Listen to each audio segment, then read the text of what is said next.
All right, welcome back to another video. And today we're going to be having a retrospective and review about the game I just completed, Castlevania Bloodlines.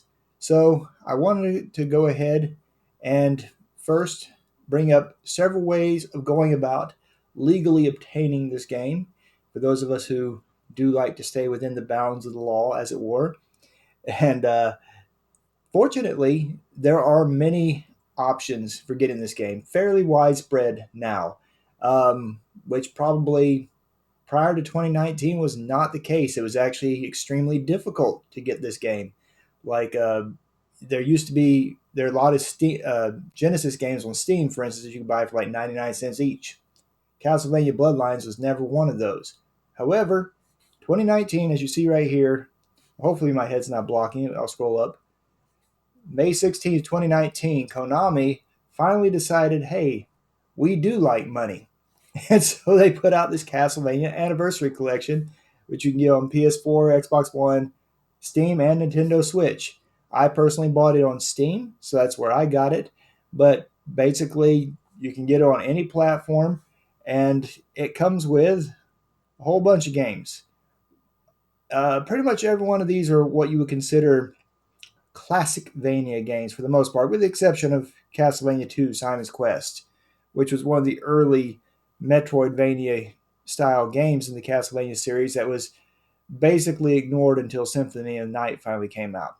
So, yeah, it comes with 8 games in the Castlevania Anniversary Collection, which one of them being Castlevania Bloodlines. But that's not the only option you have for getting Castlevania Bloodlines. It just happens to be the easiest and probably cheapest way of getting it. The other option is this Sega Genesis Mini that also came out in 2019, amazingly enough. And one of the games on there is Castlevania Bloodlines, of course, with 40 other Genesis games. So there's quite a bit of games in here that you can get. There's some bonus titles, I guess, that were never actually ever released on the Genesis. But yeah, you can get, if you're into the mini console market, the Genesis Mini is actually a pretty decent option if you want to get that. But I do believe that's quite a bit more expensive. I'm not exactly sure of the price. I think something like $80, give or take. Um, but you see down here, they have available on all these different stores: Amazon, GameStop, Walmart, and whatnot. Hopefully that's still the case, and hopefully it's not, you know, got all bought up and you can't find them anymore. But if you do want these little mini consoles, that's an option you can get. And yet there's still one more way of getting the game soon.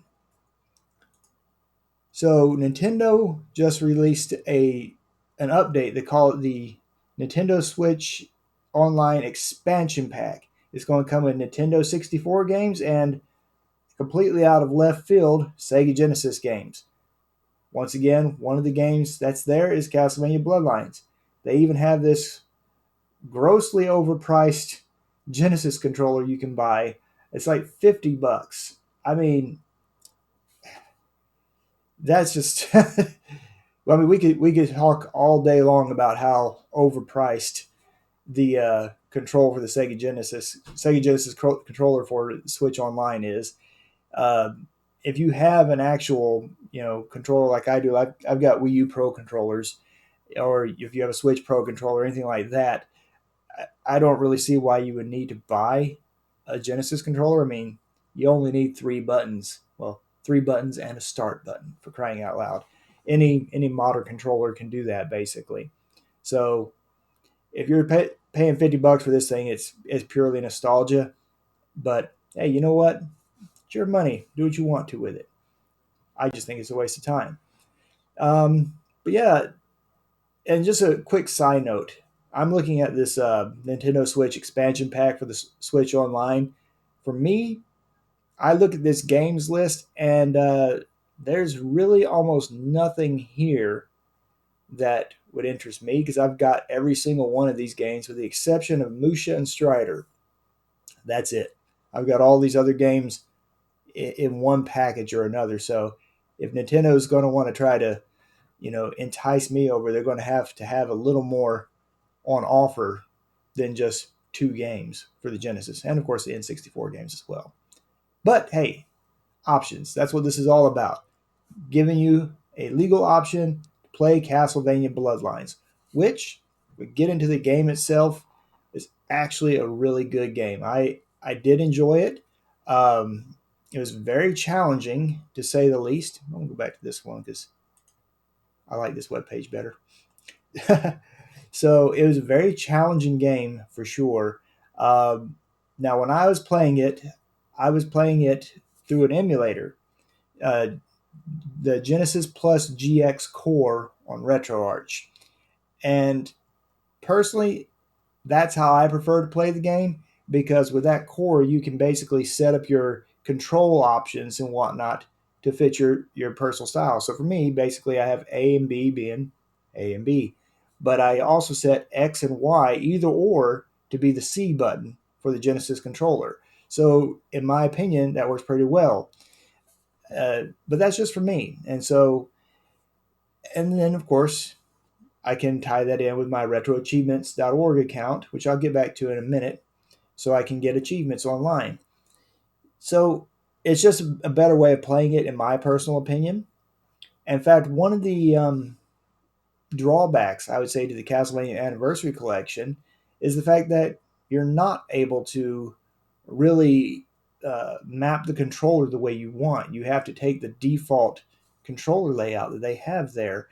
And I believe, like, if you pull up the menu, it shows an Xbox controller, if I remember correctly, and it says, "So here's what the buttons do." So I could go into the the options screen there on Castlevania Bloodlines, and I had to change my uh, controls around until it finally felt basically like what I was playing with on RetroArch.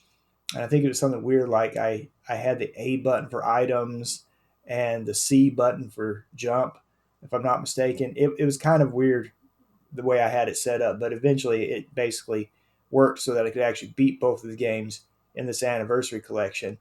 But for the most part, I played it on the RetroArch core, and and then I just took the password from there, loaded it into Steam. And that's the thing is, one of the things I will ding the game for a little bit is replayability, because once you've beaten this game with both characters, there's not really a lot to entice you back to playing it. That goes for most of these older Castlevania games. There's not a lot of replay value other than just basically, yeah, I enjoy playing that. I'll play it again. They do have expert mode. So if you're into playing on expert mode, that is something. But even that is only going to last you so long, really. Um, give you some idea. Like I said, I played on hardcore mode, so I wasn't using any save states when I was playing through it.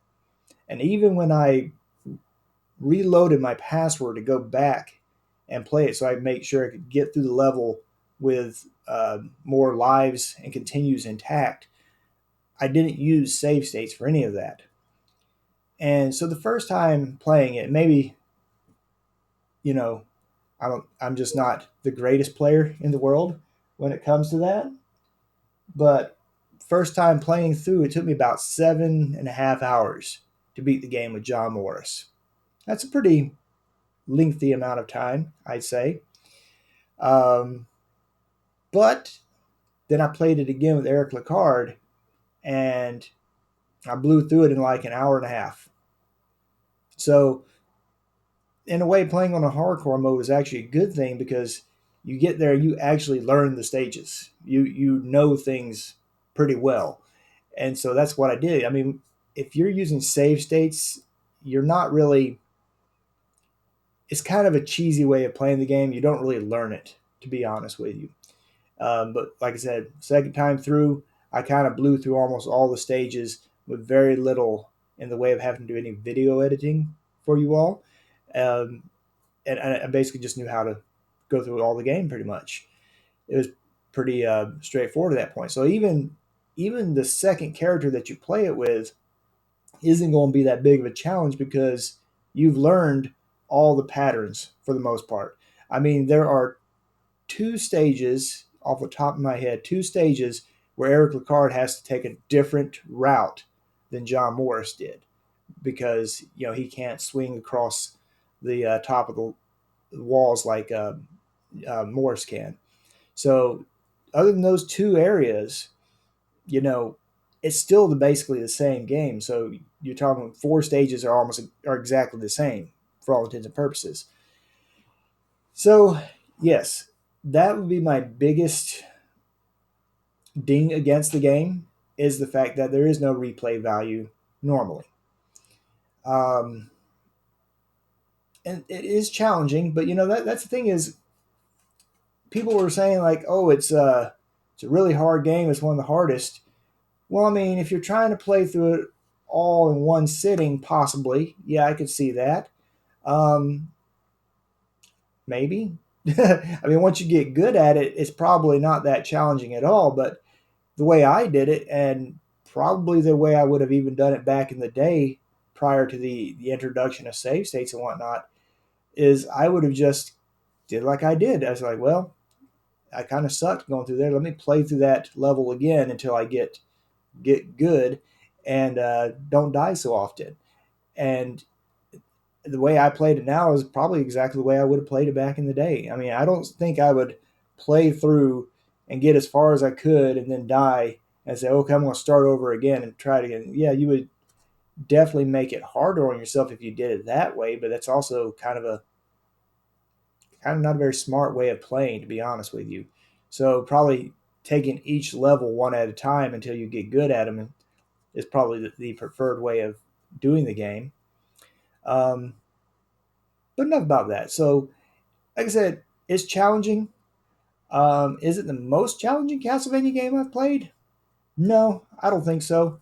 I think if I'm putting challenging games up there, probably Castlevania 3 was the most challenging one that I could think of off the top of my head. Castlevania 3 was actually pretty tough.